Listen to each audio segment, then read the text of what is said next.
दोस्तों 10 जुलाई 2026 कानपुर की एक सामान्य सुबह लोग अपने अपने काम में व्यस्त थे। किसी को अंदाजा भी नहीं था कि शहर के चमनगंज इलाके में एक ऐसी कार्रवाई होने वाली है जो कुछ ही घंटों में पूरे उत्तर प्रदेश की सुर्खियां बन जाएगी। जिस युवक को लोग एक साधारण दुकानदार समझते थे, उसके डिजिटल अकाउंट में ऐसे सबूत मौजूद थे जिन्होंने जांच एजेंसियों को चौंका दिया। आखिर पुलिस तक यह जानकारी पहुंची कैसे और एक क्लाउड अकाउंट ने उसकी पूरी सच्चाई कैसे सामने ला दी? आइए जानते हैं इस रहस्यमय केस की पूरी कहानी। दोस्तों, वीडियो में एक छोटा सा कमेंट कीजिए, वीडियो को लाइक कर दीजिए और साथ में चैनल को सब्सक्राइब कीजिए ताकि हमारा हौसला बढ़ता रहे। दोस्तों, 10 जुलाई 2026 की सुबह कानपुर शहर अपनी रोजमर्रा की रफ्तार में आगे बढ़ रहा था। सड़कें व्यस्त थी, दुकानें खुल चुकी थी और लोग अपने काम पर निकल चुके थे। इसी बीच चमनगंज इलाके की एक छोटी सी ग्रोसरी शॉप पर लगभग 25 वर्षीय युवक रोज की तरह ग्राहकों को सामान दे रहा था। उसके चेहरे पर सामान्य मुस्कान थी। कोई बिस्किट खरीद रहा था, कोई दूध का पैकेट और कोई अन्य घरेलू सामान। बाहर से देखने पर सब कुछ बिल्कुल सामान्य था। किसी को भी यह अंदाजा नहीं था कि कुछ ही देर में यही दुकान पुलिस जांच का केंद्र बनने वाली है। कुछ समय बाद 2 पुलिस अधिकारी दुकान के बाहर पहुंचे। उन्होंने तुरंत कार्रवाई करने के बजाय पहले स्थिति को सामान्य बनाए रखा। दोनों ग्राहक बनकर दुकान के अंदर गए। एक अधिकारी ने कुछ स्नैक्स खरीदे, दूसरे ने कोल्ड ड्रिंक ली और बातचीत शुरू।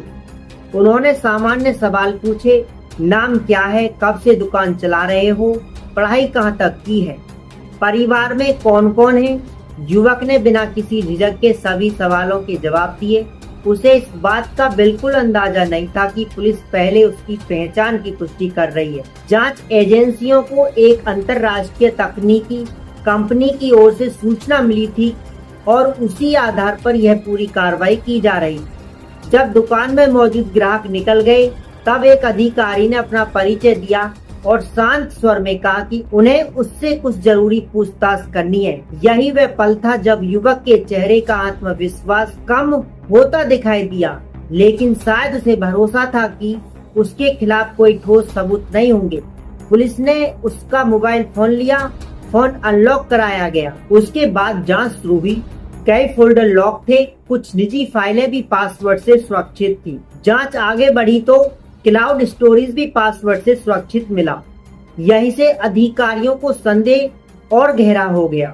पासवर्ड लेने के बाद जब क्लाउड स्टोरेज खोला गया तो जांच टीम को कई ऐसी वीडियो मिली जिन्हें देखकर अधिकारी गंभीर हो गए। कई महिलाओं और लड़कियों की निजी गोपनीयता की गंभीर उल्लंघन किया गया था। जांच के दौरान यह भी संदेह सामने आया कि कुछ रिकॉर्डिंग छिपे हुए कैमरे की मदद से बनाई गई थी, जबकि कुछ मामलों में पीड़िताओं को रिकॉर्डिंग दिखाकर उन पर दबाव बनाने की कोशिश की गई। इन डिजिटल साक्ष्यों के आधार पर युवक को हिरासत में लेकर आगे की पूछताछ शुरू की गई। पूछताछ के दौरान अधिकारियों ने उससे पूछा कि यह सब कब और कैसे शुरू हुआ। कुछ देर तक वह चुप रहा, फिर उसने बताया कि यह सिलसिला लगभग 3 वर्ष पहले शुरू हुआ था। जांच में सामने आया कि उसने अपने ही घर के वॉशरूम में एक छोटा छिपा हुआ कैमरा लगा दिया था। परिवार और रिश्तेदारों को इस बात की कोई जानकारी नहीं थी। विश्वास का फायदा उठाकर उसने कई लोगों की निजी रिकॉर्डिंग तैयार की। बाद में इन्हीं रिकॉर्डिंगों का इस्तेमाल कुछ पीड़िताओं पर मानसिक दबाव बनाने के लिए किया गया। जांच के अनुसार कई पीड़िताएं सामाजिक बदनामी के डर से किसी से कुछ कह नहीं सकी। समय बीतने के साथ उसका आत्मविश्वास बढ़ता गया। वह यह मान बैठा कि उसके खिलाफ कभी कोई कार्रवाई नहीं होगी। उसने सभी डिजिटल फाइलें अपने क्लाउड अकाउंट में सुरक्षित रखी और यही उसकी सबसे बड़ी गलती साबित हुई। तकनीकी कंपनियां अपने प्लेटफॉर्म पर अपलोड होने वाली सामग्री की निगरानी के लिए कई स्वचालित सुरक्षा प्रणालियों का उपयोग करती हैं। जांच के अनुसार इन्हीं सुरक्षा प्रक्रियाओं के दौरान संदिग्ध सामग्री चिन्हित हुई। इसके बाद संबंधित कानूनी प्रक्रिया के तहत जानकारी भारतीय एजेंसियों तक पहुंची। इसके बाद पुलिस ने डिजिटल जांच शुरू की। उपलब्ध तकनीकी जानकारी के आधार पर अकाउंट, मोबाइल नंबर और अन्य आवश्यक विवरणों की पुष्टि की गई। जांच पूरी होने के बाद 10 जुलाई 2026 को पुलिस टीम उस ग्रोसरी शॉप तक पहुंची और युवक को हिरासत में ले लिया। पूछताछ में अधिकारियों ने उससे पूछा कि उसने अपने ही परिचित लोगों के साथ ऐसा क्यों किया। जांच से जुड़े अधिकारियों के अनुसार उसने जो जवाब दिया उसने सभी को हैरान कर दिया। उसके कथित बयान से यह संकेत मिला कि उसे अपने किए पर कोई पछतावा नहीं था। हालांकि किसी भी आरोपी का बयान अंतिम सत्य नहीं माना जाता और अदालत में उपलब्ध साक्ष्यों के आधार पर ही निर्णय लिया जाता है।